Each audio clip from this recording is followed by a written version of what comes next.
Derrymore. Long, long ago, when Derrymore was just that, a large oak forest and not a bog, the rivers ran rapidly down the hill of Brelay in many directions, with crystal clear water full of life.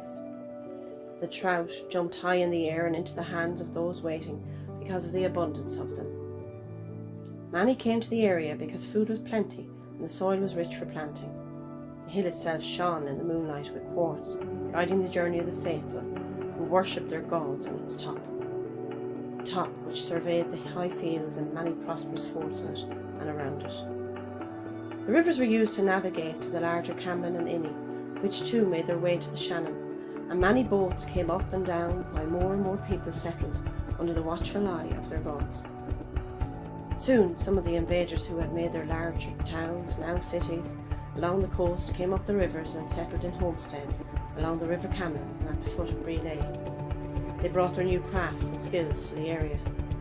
A larger settlement was made in the hollow where many of the smaller rivers met the Camlin, and it became known as a port for the long ships for many a year until it was forgotten. All the while the forests were stripped to make more and more homesteads and ships, and even roads where none were before, and no wise man would put one. Some would say the best of the oak had already been stripped before by a god who made a road in the bog of Corlay.